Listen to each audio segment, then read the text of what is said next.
Let's read some more scary Reddit stories. Many years ago, my brother was driving home from college very late at night, early in the morning after finals or midterms from Michigan to Illinois. He's in the middle of nowhere and is getting drowsy. He dozes off for a second, then wakes up to someone saying wake up or stay awake behind him. Not screaming or anything, just what you'd say to someone if you were in the car with them. He looks in the rearview mirror and there's a girl sitting there. He looks at the road and looks again in the rear view and turns around. She's gone. A mile or two later, he drives past a cross and all these flowers on the side of the road. He's wide awake for the rest of the way home. Come to find out later, a college girl fell asleep one night while driving there. She fell asleep and went off the road and crashed and passed away. That is actually so sad. I was in a dead sleep on my couch when I got woke up by wailing and screaming on the front porch of my apartment building. It was my neighbor and some cops. The conversation happening outside my living room window was he had taken shrooms and also had a pew-pew in his apartment, and he admitted to wanting to blast through the walls then himself, so he called 911 and turns himself in. We shared a wall. His ass wanted to shoot all his neighbors. He was put on a gurney and taken to the hospital in an ambulance. I think he came home 2 or 3 days later, if memory serves me. I heard his door opening a lot, so assumed he was home, and shortly moved out afterwards. We only spoke maybe 5 or 6 times in the 7 years he lived on the other side of my living room wall. Okay, wait, I'm confused. So he wanted to pew-pew through the wall and unalive his neighbor at the same time? I don't really get that one. Okay, moving on. When I was little, around 8, I hated going to the dentist. He always made me uncomfortable for some reason. I remember thinking his smile stretched too far and seemed forced, like clowns. Anyway, my mom always came with me and went back so I wouldn't be scared. One day, my dad had me, my parents were divorced, and he had to take me to the dentist. They tried to make me go back alone so he could sit in the lobby doing whatever. The assistants had to literally drag me back to the room, and you could hear me screaming and crying down the hall, refusing to sit in the chair. Finally, my dad came back to get me. Irritated, I'd made a scene. He rescheduled my appointment to when my mom would have me, and we just left. He made a big deal about how bad I was acting and told my mom she was spoiling me and all sorts of shit. 2 weeks later, it's on the news that my dentist was charged with child porn after essaying children under anesthesia and photographing it. I lived in a small college town and my apartment complex was walking distance from the bar downtown area. One weekday night, I stepped out on our front porch to smoke a cigarette or two. I was up late studying. I brought my textbook with me and sat down on the stairs while I smoked. A girl who I had never met but who lived one apartment over but down on the ground floor came home from downtown. She was by herself and you could tell from her walk she had been drinking. She got in her apartment and barely got the door closed before some guy who came out of nowhere knocked on her door. She opened and I noticed he introduced himself, which was weird because it was after 2:30 a.m. Who comes to a strange girl's apartment at that time? So I decided to stay outside and pay attention. They ended up talking for over 10 minutes. She later acknowledged how weird the situation was, but did not know how to end the conversation. He would do the creepiest things, like he reached up and stroked her hair at least 3 times and would try to slowly inch his way closer to her and the door. I made a point of being loud with my textbook so he would know I was there, and he disappeared as eerily as he had come. We called the cops, and days later, they had the girl and me sit with a sketch artist. As soon as the sketch was made public, floods of calls came in. Guy turned out to be a serial rapist who followed lone girls home from bars and pretended to be a cab offering them a ride. This girl just got lucky because she lived so close to the bars. He didn't get a chance to pull that cab routine. And that is why you don't open the door for strangers. When I was little, my mom would take me to Kmart and let me wander around the toy section while she shopped. Normal in the 70s. One day as I was playing Simon Says, an old man walked up to me and was making small talk while I played. He eventually told me to come with him and took me by the hand. We walked right down the main center aisle of the stores towards the exit sign in the back. As we crossed the last row, I looked to the right and saw my mom at the end of the row. I told him I saw my mom and had to go. I pulled away my hand and ran down to her. I didn't tell her what happened because I didn't want to get in trouble for going with a stranger. It was several years later that I realized that I had probably narrowly avoided being kidnapped or worse. In a cold winter night in a remote village from Quebec, Canada in 1990, me and my two brothers were asleep. We were 1, 3, and 6 years old. In the middle of the night, someone entered our house without knocking, walked around, and was talking to himself. Our house is 2 miles from the village in a rural area. My father woke up, went to the living room where the guy was. He had a car accident 1 mile from our house with his buddy who passed away instantly, and his scalp fell in front of his face. So the first time my father saw him, he saw a man with no face. He was drunk and his body was frozen. He was speaking to himself. The fact that his face was partially frozen might have saved his life, preventing him to lose too much blood. My father took him to the hospital, and he did survive. That is freaking crazy. Went camping with some friends on a hill a few kilometers out in the woods from one of the guys' houses. There's a few hiking, four-wheeling trails in the area that lead up to the hill, so it's known by locals. It was about midnight, we had a fire going, and we were just sitting around having a good time. Then the guy, there was 4 of us, sitting opposite of me, yells, "Who are you?" I turn around and there's this man about 6 feet tall staring at us from the edge of the woods with a big rock in his hand. One guy knocked an arrow in the compound bow we had. The guy across from me grabbed the hatchet and I pulled the knife off of my belt. We had no clue what we were doing, but the guy wouldn't say anything to us. He eventually just backed into the woods. No sleep was had that night and we kept a very large fire going. We were partying at a usual party spot by the river and some dude came out of the woods. He just kept saying weird shit like, "You gotta watch yourself down here. There are some bad folks around here." And when asked who he was, he just said, "I'm nobody." We were all a little sketched out and basically told the guy to fuck off. A couple days later, a girl went off the rope swing there and got really fucked up. Someone put fishing hooks all over the bottom of the rope swing and it took chunks of flesh out of her leg. Later, we found out the dude was just a guy that lived nearby, and although a creepy drunk, he was harmless. There was a fucked up, probably inbred family that lived up the road that he would warn people about. About 5 years later, last year, they beat some kid up with a log and kidnapped some girl at Pew Pew Point and took her on a joyride. That sounds like Wrong Turn. Once I was walking my dog in a park in London, Ontario. There are houses that sit on the edge of the park and back onto the Thames River and hiking trails. It was a pretty hot day and my dog was thirsty, so I brought him to the river to drink. We got down to the river and we were behind a house with a large privacy fence that sat on the edge of the park. While my dog was drinking, I heard loud banging noises coming from the backyard like a hammer. I thought somebody was building a shed or something. All of a sudden, the hammer stops and a man says, "Shut up, nobody knows you're here." And the banging began again. I froze in fear and then ran up to the bank back into the park. I was now directly beside said creepy house. A man came out of the backyard in fatigues with a rusty old wheelbarrow, heading towards 2 quintessential kidnapping vans parked in front of his house. He noticed me looking at him as I was walking past, set down the wheelbarrow, and just stared at me until I was out of the park. I called the police when I got home, and I still have no idea what happened. Eek, that's scary.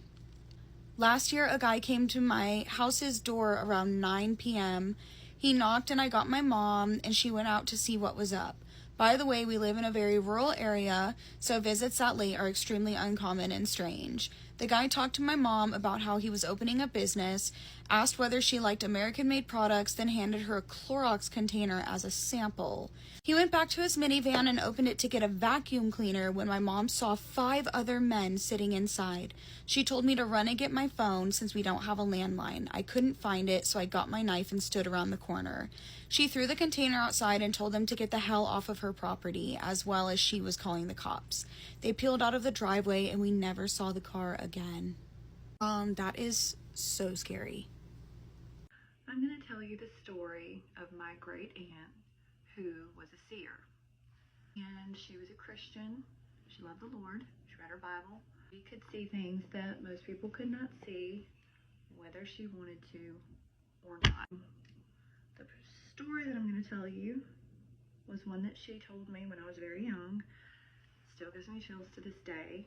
She had just had my cousin, and my cousin was probably about 6 weeks old. My aunt went to stay with a friend, and she had just laid my cousin down and was reading her Bible. Well, she said that there was a loud noise, like a train coming through the house. And where her friend that she was staying with lived, we'll call her Betty, there were no trains, according to my aunt. And so she was a little startled, and she's worried that my cousin would wake up. And so she, kind of looked over at her, made sure she was still sleeping, and when she looked back, Betty was walking into her guest bedroom where she was staying.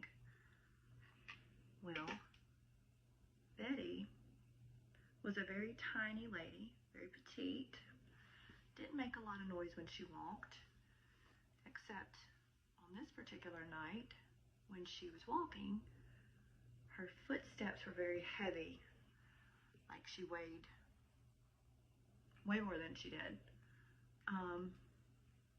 And it startled my Aunt Becky, of course. So my aunt says, Betty, what are you doing? Are you okay? Is everything all right? Betty didn't speak, and so she was getting kind of a weird feeling, and she's had a lot of experiences with the spirit world, so she knew what was up. She kind of started getting a vibe that Betty wasn't Betty. So she says, Betty, are you okay? She asks her again, and Betty speaks to her. But when Betty speaks, it's not Betty's voice. Betty is speaking with a very deep, manly voice. And she tells my aunt to put down her Bible, because my aunt was reading her Bible. She tells her to put down her Bible and follow me in a very deep voice. And that's when my Aunt Becky said, okay, I understand the assignment. This is not my friend Betty. My Aunt Becky does what any Southern, God-fearing woman would do in a weird situation like that. She begins to plead the blood of Jesus Christ over herself, over her child, and over sweet Betty. Well, she closes her eyes and she begins to pray out loud. My aunt does not stop praying until the train sound stops. So, when she no longer hears what sounds like a train, she opens her eyes again, and Betty's gone. Was sweet Betty sleepwalking and found herself in my Aunt Becky's guest room? Can we show them the older homestead? Yeah, let's go. As you know. No, it's not. No, it's not.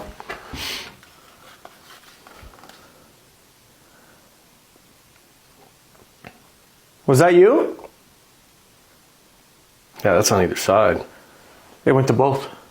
Yeah. Time for another scary story, and this one was the most terrifying paranormal experience I've had in my life up to this point. So if you've seen my previous TikToks about these scary stories, you'll know that in college, my junior and senior years, I lived with 5 of my really good friends. We lived in a house behind campus, and I lived in a room in the basement downstairs. My room was the only room in the basement. Now, the house we lived in was small enough that if I was in my basement, I could hear really well anything that was happening in the house as far as doors opening and closing, people walking around upstairs, and that sort of thing. And I had gone down to my room in the basement because, well, at one point, all of us were at the house and hanging out upstairs. Everyone else had gone to do their own thing. They were going to hang out with their girlfriends, they had some errands to run, whatever. So I went down into my room to play Xbox or maybe watch something on Netflix. Well, as I'm down in my room, I hear the front door to the house open and close and someone walk into the house and they're walking around. And I figure, well, I'd rather hang out with somebody than be in my room by myself. So I'm going to go upstairs and hang out. And I get upstairs and there's no one up there. I look around the entire house. All of the rooms are empty. Nobody had come in. And if somebody had walked out to go back to whatever they were doing, like I said, the house was small enough that I would have heard them walk back outside, the door open and close as they were leaving, but that never happened. So when I realized that, I figured, okay, it's another one of those weird experiences. I'm not going to try to freak out too much, but I'm not going down to my room again, because that's where most of the stuff happens. And I was about to be heading onto campus pretty shortly after this myself anyways, so I just sat in the living room and was scrolling on my phone for a little bit.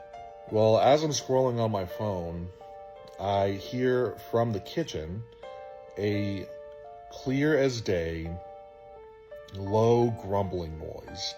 The way I've liked to try to describe it to friends before is if you can imagine this really big Rottweiler growling at you angrily. That's what it sounded like, and it was clear as day, definitely coming from the kitchen. It was not coming from outside. And it was at that point when I decided, you know what, maybe I just need to get out of the house. The only issue was, to get out of the house and to go to the driveway, I had to walk past the kitchen. So I just kind of sucked it up, and I walked past, even though I really didn't want to be there. And I get into the driveway, and I hop in my truck. Once I'm in my truck, I start to back out, and as I'm backing out, the front of my truck is facing the house. And the front of the house had these two windows. I'll try to put a picture in here so you can see, but the two windows, when the blinds are open, you can see into the front of the house really clearly. And the left window kind of shows the spot from the front room to where there's a hallway that leads into the kitchen and the living room. And I see this really tall black silhouette walking from the hallway on the left side of the house across the walkway that would take you from the front room into the kitchen and the living room. And like I said, I had checked the whole house. Nobody was there. So it was definitely something that was in the house, something paranormal, and something that felt malicious, especially the way it was making that really awful growling noise right before I left. And that was the most terrifying it ever got in the house. My roommates and I, we had taken to calling whatever was in the house Little Ghosty as kind of a way to make light of it and to try to make it a little less scary. So I don't know if this was its way of trying to show me, hey, I'm something to be taken seriously, or if this was just the next natural progression as far as how hostile or active this entity seemed to be. Either way, I was not happy about what I experienced and did not want to be back in that house for a little while after that.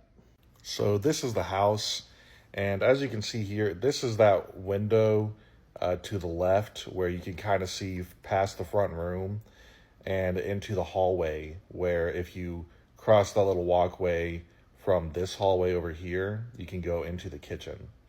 And this was the garage. There's this little window here that only leads into the garage.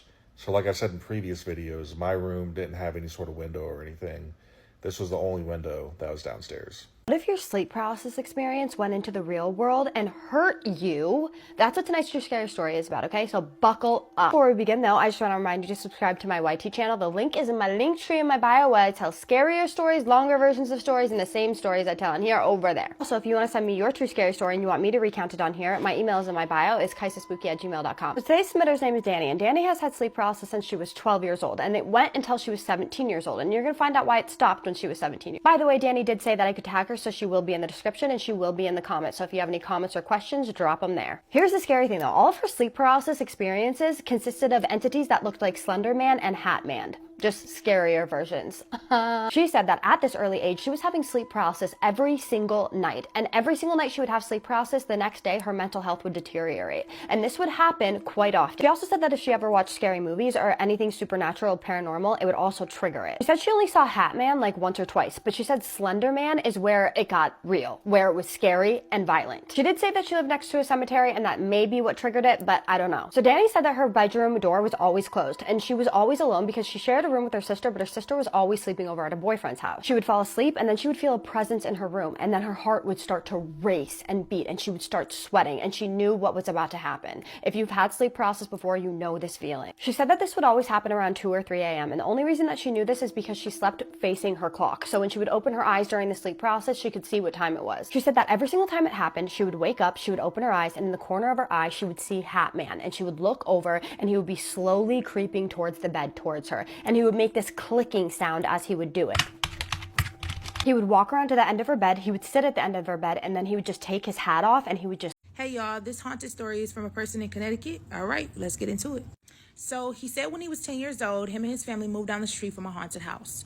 Now, he said everybody in the area, everybody in the neighborhood, they all believed that this house was haunted, except for him and his family, because he lived in an atheist home. He was from an atheist family. So, of course, naturally, they don't believe in the spiritual world. Now, because they don't believe in the spiritual world, he didn't take it seriously at all. So all of his friends, all of their families, like, hey, don't go towards that house. Don't go near that house. Do you hear me? So he said that once he made friends with all the kids on the block and stuff, the kids his age, he said from the age of 10 all the way up to 15, every single year they went into this haunted house on Halloween. Now, he said everything was fine from the age 10 to 15 when they went into this haunted house on Halloween. But when he turned 16 and it was time for them to go into the haunted house, he said he felt different and something did not feel right. He felt sick. So once him and his friends snuck into the haunted house this year when he was 16 years old, he said that everybody just, I guess, dispersed and wanted to just leave. They left early. He went home and he said to his parents, hey, I'm sorry, I'm not feeling good, so I can't take my younger siblings out trick-or-treating. So his family was like, okay, it's cool, just stay here and rest. So while he was at home resting, he was laid down in the bed and he kept hearing someone call his name. And while they were calling his name, he, of course, was wondering, okay, everybody's gone, so who is that calling my name? He followed the sound, went downstairs, and when he went downstairs, he saw someone that looked just like him. He saw himself. So, of course, he's terrified. He runs upstairs. He closes the door. He locks the door. First of all, I would just like to interject. You ran up. This next story is from one of my listeners, and she sent me this story, and honestly, when she told it me, I actually had real shivers. It really made me feel really creeped out. And it's again another one that's based around a basement. So let's get started with Lucy's story. I've changed her name because she didn't want to be named.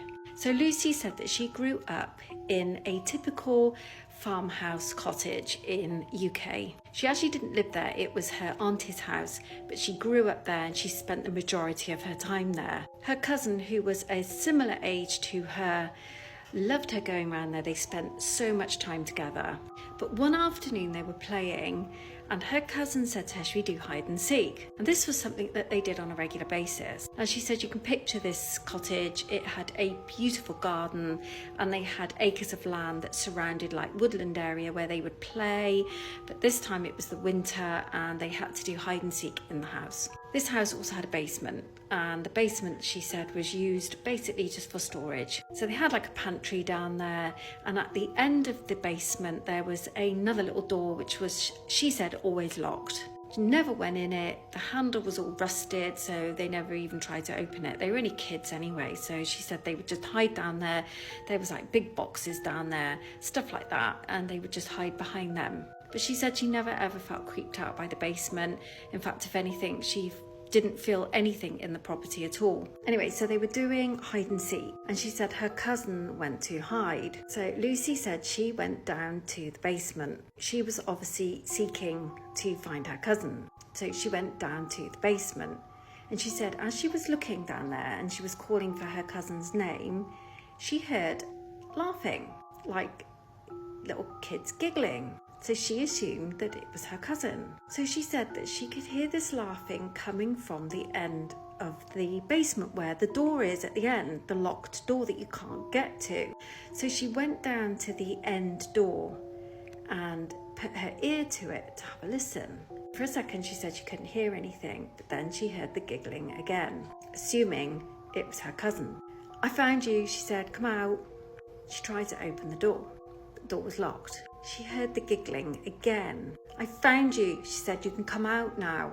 Lucy tried to open the door, but again it was locked. She couldn't open it.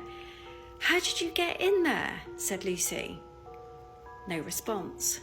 "I found you and I'm going back upstairs now, so I'm going to do the hiding and you're going to have to come and find me." Lucy said she proceeded to go back up the stairs and then she heard a voice directly behind her. She spun around, but there was nothing there. She said it sounded more like a little girl whispering, but she said that she couldn't really make out what this whispering was, but she said she definitely heard it and she just assumed that it was her cousin messing around. So now feeling a little bit freaked out, she said, "I'm going back upstairs now." So she went back upstairs to the living room, which was apparently directly off the basement steps. And as she walked up the steps and back up into the living room, there was her cousin sat on the sofa. There was my cousin sat on the sofa looking at me as if I was mad. "How did you get up here?" I said to her. "I've been up here all the time," she said. "I was looking for you and I couldn't find you, so I sat here waiting for you." I actually could not believe it and my heart literally leapt out of my mouth when I thought, well then who was that downstairs? I sat on the sofa next to my cousin and I told her what I'd heard. "Oh, that's fine," she said. "You've just met Martha." My skin crawled. "What do you mean? Who is Martha?" "She lives in the cupboard downstairs," said my cousin. "She comes out from time to time and we play occasionally." "Are you kidding me?" I said. "She's fine. She doesn't hurt you."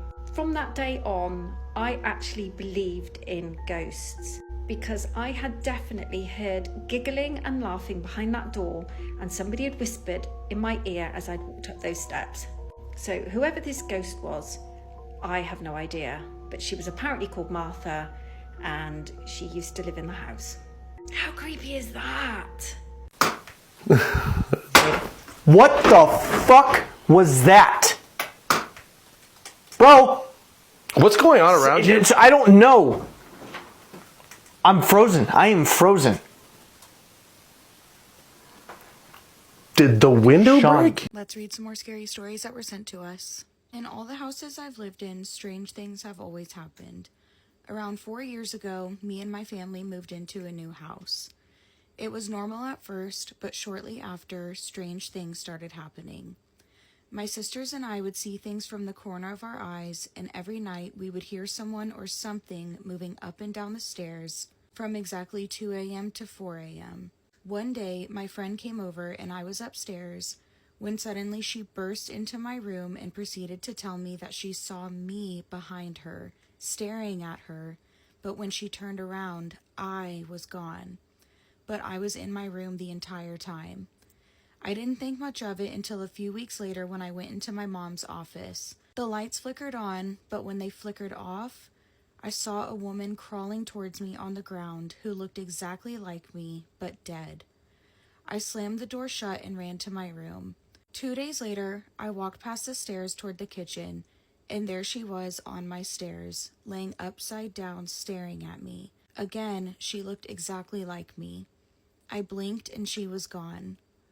That exact night, the power went out, and the next morning my sister came to me and asked if I was in her room, and I said no. She said she woke up in the middle of the night and saw me on my knees at the end of her bed, laying face down. She touched what she thought was me, and it was ice cold, and she called my name because she thought it was me, but whatever it was didn't answer. She ignored it.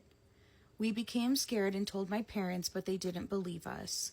For a few months, I didn't see her until I broke up with my long-term boyfriend, and before he left, he said, "I saw her standing behind you." And that day, I didn't feel anything towards him, and it was like I didn't have any emotions for him, which is strange because I loved him deeply. I haven't seen her since. Okay, she also said that this guy that she was dating was hurting her for a couple of years, and she didn't have the guts to leave him. So we both think that maybe whatever this spirit was in her house, maybe was trying to warn her to get away from that guy, or like give her the strength to get away from that guy or something. Or maybe she scared him away somehow. I don't know. But I think that spirit in her house had something to do with them breaking up. When I was 9, I was at my grandpa's house. It was summer, but the air was pretty cool that day, so I went for a ride on my bike. I loved doing that. My grandpa lived in a pretty small village. When I rode around the pond in the village, I saw a woman from afar. I stopped and squinted my eyes to see her better. Once I did, I saw she had pale, dirty skin, like she had crawled out of a grave.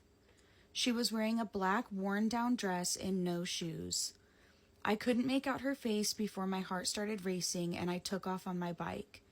I was racing up a steep hill just to get away. Once I got back to my grandpa's house, I ran in and told my sisters, who believed me.